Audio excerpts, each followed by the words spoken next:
അമേരിക്കയും ഇറാനും തമ്മിലുള്ള പോരാട്ടം പുതിയൊരു യുദ്ധമുഖത്തേക്ക് നീങ്ങുന്നതിന്റെ സൂചനകൾ നൽകി FBI അതീവ ജാഗ്രതാ നിർദ്ദേശം പുറത്തു വന്നിരിക്കുന്നു.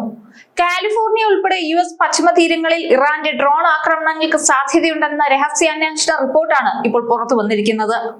കടലിൽ നിലയുറപ്പിച്ചിട്ടുള്ള തിരിച്ചറിയാത്ത കപ്പലുകൾ വഴിയോ ബോട്ടുകൾ വഴിയോ ഡ്രോണുകൾ വിക്ഷേപിച്ച് അമേരിക്കൻ മണ്ണിൽ അപ്രതീക്ഷിത പ്രത്യാക്രമണം നടത്താനാണ് ഇറാൻ ലക്ഷ്യമിടുന്നത്. 2026 ഫെബ്രുവരി മുതൽ തന്നെ ഇത്തരം നീക്കങ്ങൾ നടന്നതായിട്ടാണ് റിപ്പോർട്ടുകൾ സൂചിപ്പിക്കുന്നത്.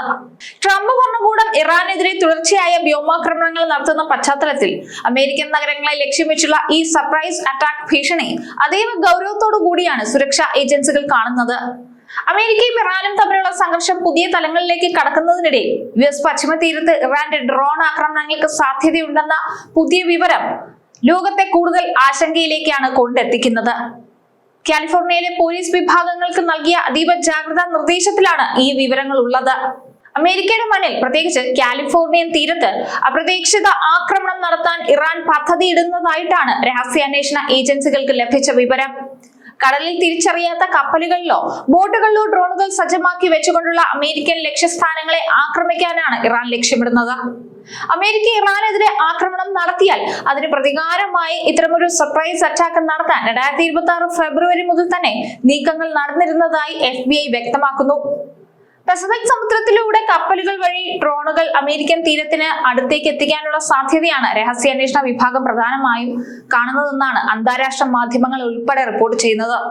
നിലവിലെ സാഹചര്യത്തിൽ അമേരിക്കയുടെ സുരക്ഷാ ഏജൻസികൾ തങ്ങളുടെ വിന്യാസ പദ്ധതികൾ പുനഃപരിശോധിക്കുകയും കൂടുതൽ വിഭവങ്ങൾ സജ്ജമാക്കുകയും ചെയ്തിട്ടുണ്ടെന്നും റിപ്പോർട്ടിൽ പറയുന്നുണ്ട്. എന്നാൽ ഈ ആക്രമണം എപ്പോൾ നടക്കുമെന്നോ ഏതൊക്കെ സ്ഥലങ്ങളെയാണ് ലക്ഷ്യമിടുന്നതെന്നോ ഉള്ള കൃത്യമായ വിവരങ്ങൾ ഇനിയും ലഭ്യമല്ല. ട്രംപ് ഭരണകൂടം ഇറാനെതിരെ തുടർച്ചയായ വ്യോമാക്രമണങ്ങൾ നടത്തിക്കൊണ്ടിരിക്കുന്ന സാഹചര്യത്തിലാണ് ഈ മുന്നറിയിപ്പ് പുറത്തു വരുന്നത്. അതേസമയം കഴിഞ്ഞ 12 ദിവസമായി അമേരിക്കയും ഇസ്രായേലും സംയുക്തമായി നടത്തുന്ന ബോംബാക്രമണങ്ങളിൽ ഇറാന്റെ ഡ്രോൺ വാഹിനികൾക്കും സൈനിക ശേഷിക്കുമൊക്കെ വലിയ തോതിലുള്ള നാശനഷ്ടങ്ങൾ സംഭവിച്ചിട്ടുണ്ടെന്നും അതിനാൽ ഇത്തരമൊരു ആക്രമണം നടത്താനുള്ള ഇറാന്റെ ശേഷി കുറഞ്ഞിരിക്കാമെന്നും ഉന്നത ഉദ്യോഗസ്ഥർ വിലയിരുത്തുകയാണ്. എങ്കിലും സുരക്ഷാ മുൻകരുതലിന്റെ ഭാഗമായി അധികൃതർ അതീവ ജാഗ്രതയിലാണെന്ന് തന്നെയാണ് റിപ്പോർട്ടിലുള്ളത്.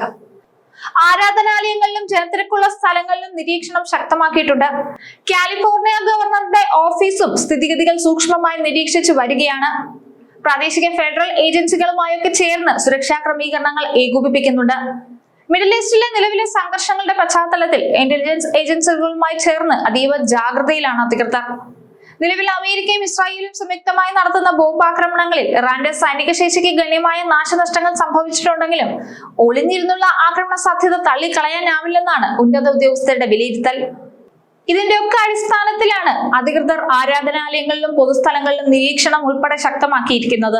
പശ്ചിമേഷ്യയിലെ സംഘർഷങ്ങൾ അമേരിക്കൻ മണ്ണിലെ സുരക്ഷയെ നേരിട്ട് ബാധിക്കുന്ന സാഹചര്യമാണ് നിലവിലുള്ളത്. വരും ദിവസങ്ങളിൽ പസഫിക് തീരങ്ങളിൽ കൂടുതൽ സൈനിക വിന്യാസത്തിനും കർശനമായ പരിശോധനകൾക്കുമൊക്കെ സാധ്യതയേറെയാണ്. നമുക്കറിയാം 12 ദിവസത്തോളമായി പശ്ചിമേഷ്യ അശാന്തിയിലേക്ക് പോയിട്ട്. അമേരിക്കയും ഇസ്രായേലും സംയുക്തമായി ഇറാനെ ആക്രമിച്ചടത്തു നിന്നാണ് ഈ പ്രശ്നങ്ങളുടെ ഒക്കെ തുടക്കം. പക്ഷെ അതിപ്പോ ലോകം മുഴുവൻ വ്യാപിച്ചിരിക്കുന്ന അവസ്ഥയിലേക്ക് മാറിക്കഴിഞ്ഞു. എന്തായാലും ഇറാൻ ഏതെങ്കിലും രീതിയിൽ അമേരിക്കയെ ആക്രമിച്ചാൽ ഉറപ്പായും അമേരിക്ക തിരിച്ചടിക്കും. ട്രംപ് അങ്ങനെ കൈയും കെട്ടി നോക്കിയിരിക്കുകയൊന്നുമില്ല.